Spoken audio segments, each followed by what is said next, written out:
Hey,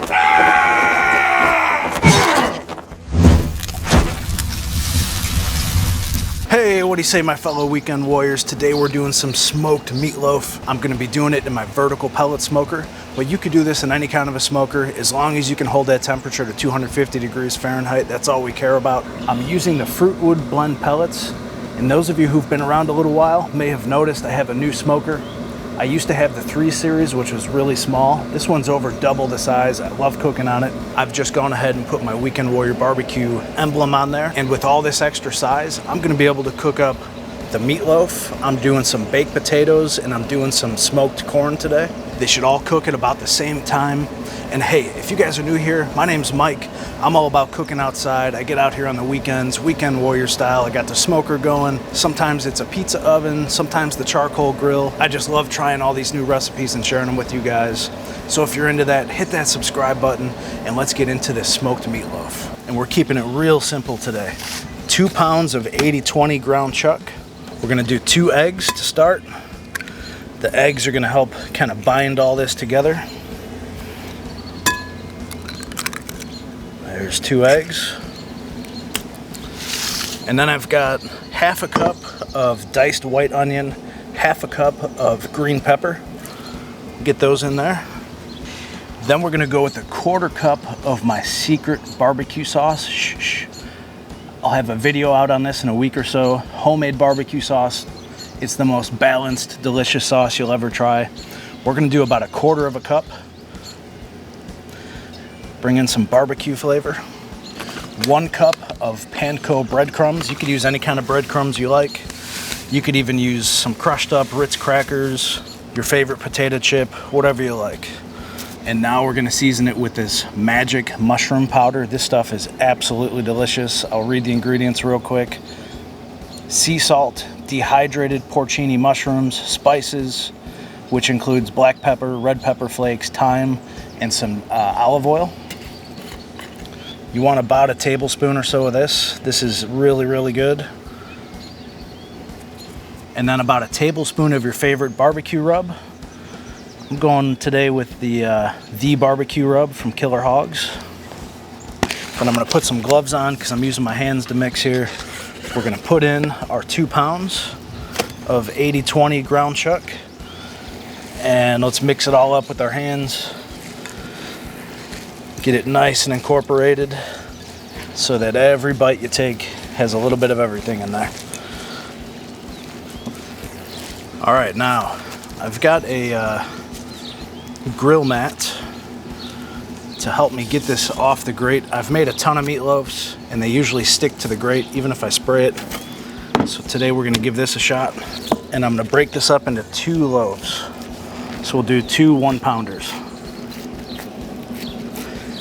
The taller you make them, the longer they're gonna cook.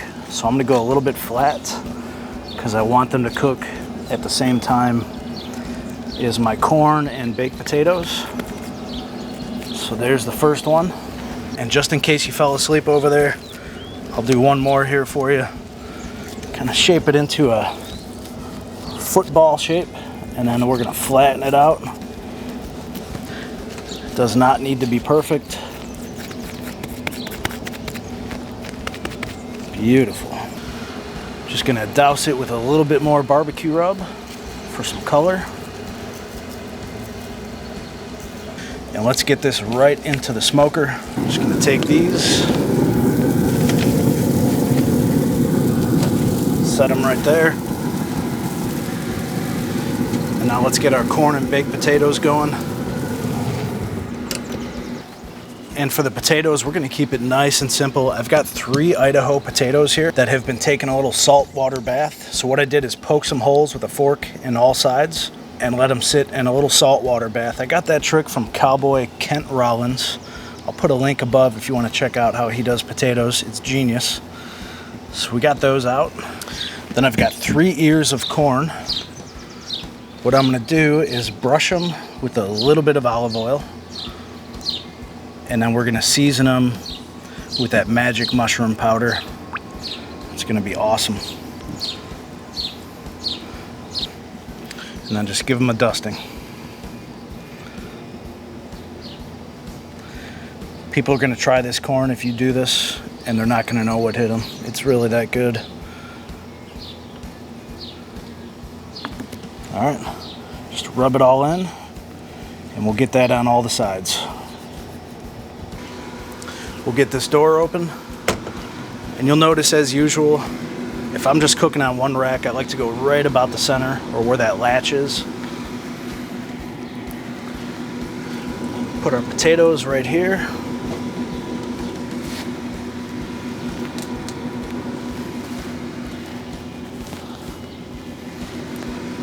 And our corn on the cob right in front of it.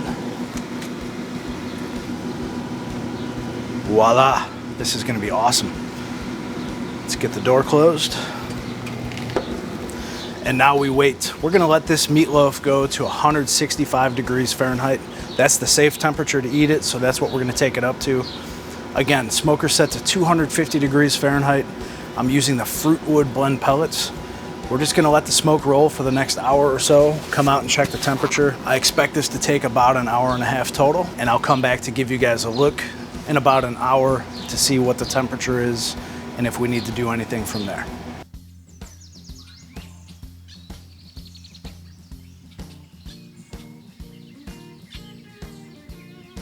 Okay, it's been an hour and a half. I think we're just about there. So let's get this door open and see how they look.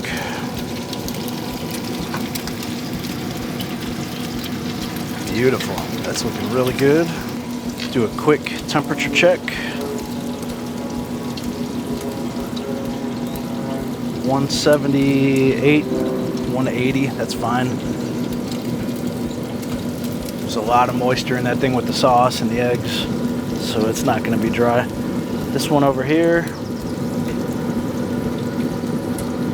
175 as well, so I'm going to call those done.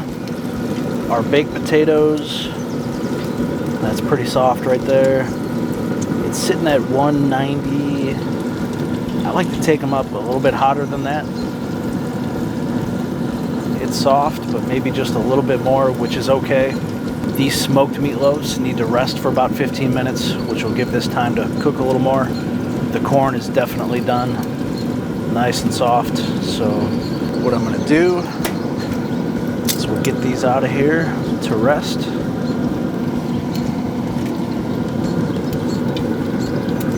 Man, that looks good. I'm gonna give these about 10 more minutes, and then we'll come back and slice it all up. All right, the meatloaf is ready to slice up. Take a look at everything here. Beautiful color on the meatloafs. I've got a baked potato with sour cream and barbecue sauce. The corn is a little bit overcooked. I should have taken those out when I took the meatloaf out. And next time around, I'm gonna put the baked potatoes in 30 minutes before the meatloaf, because I had to wait a full another 30 minutes for that to get done. But hey, no cook is perfect. This is still gonna taste awesome.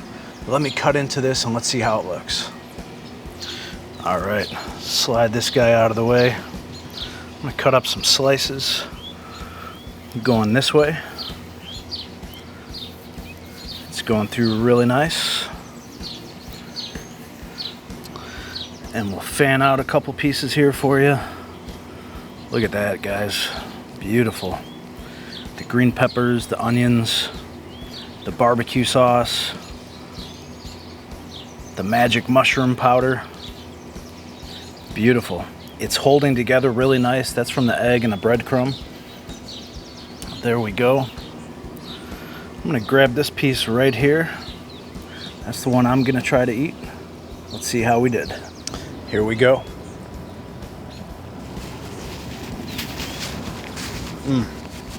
Right away you get hit with that porcini mushroom powder, the barbecue sauce. It's super tender, it's smoky. And hey, if you like what we're doing over here, hit that subscribe button right there.